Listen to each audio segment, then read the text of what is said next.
இந்த வீடியோவில் நம்ம என்ன பார்க்க போகிறோம்னா அலைன்மெண்ட் ட்ராயிங் எப்படி கிரியேட் பண்ணுறது அப்படின்னு சொல்லிட்டு நம்ம இந்த வீடியோவில் பார்க்க போகிறோம். ஸோ அலைன்மெண்ட் ட்ராயிங் கிரியேட் பண்ணுறதுக்கு ஃபர்ஸ்ட் ஆஃப் ஆல் நம்ம என்ன பண்ணணும்னா, இங்கே பாருங்கள், நான் சொன்ன மாதிரி இந்த மெனு பாரில் போய்ட்டு அலைன்மெண்ட்ஸ் அப்படி சொல்லிட்டு இருக்கு பாருங்கள். இந்த அலைன்மெண்ட்ஸை நம்ம கிளிக் பண்ணால் கிரியேட் அலைன்மெண்ட் பை லேஅவுட் அப்படி சொல்லிட்டு ஒரு ஆப்ஷன் இருக்கும். ஸோ அந்த ஆப்ஷனை நம்ம கிளிக் பண்ணுறோம். அந்த ஆப்ஷனை கிளிக் பண்ணால் நமக்கு இதே போல் ஒரு விண்டோ பாப்பப் ஆகும்.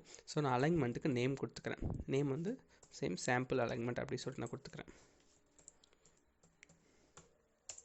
சாம்பிள் அலைன்மெண்ட் கொடுத்தாச்சு. அடுத்து பார்த்திங்கன்னா டைப் வந்து சென்டர் லைன் வச்சு தான் நம்ம கொடுக்க போகிறோம். ஸோ சென்டர் லைன் அலைன்மெண்ட் கொடுத்தாச்சு. டிஸ்கிரிப்ஷன் தேவையில்லை. டிசைன் க்ரைட்டீரியாவில் போய்ட்டு நமக்கு எவ்வளோ ஸ்பீடில் நம்ம டிசைன் பண்ண போகிறோமோ அந்த ஸ்பீடு கொடுத்துக்கிறோம். நான் வந்து 100 km டிசைன் பண்ண போகிறேன். ஸோ 100 km கொடுத்தாச்சு. அடுத்து ஜென்ரலில் போய்ட்டு ப்ரப்போஸ்ட் அலைன்மெண்ட் வந்து ப்ரப்போஸ்டாக தான் கொடுக்க போகிறோம் நம்ம இப்போது. ஸோ ஓகே கொடுத்தாச்சு. ஓகே கொடுத்துட்டு என்ன பண்ண போகிறோம்னா, இங்கே போய்ட்டு வெயிட் பண்ணுங்கள். ஸோ இங்கே போய்ட்டு நம்ம வந்து tangent to tangent with curves அப்படின்னு சொல்லிட்டு ஒரு ஆப்ஷனை கிளிக் பண்ண போகிறோம்.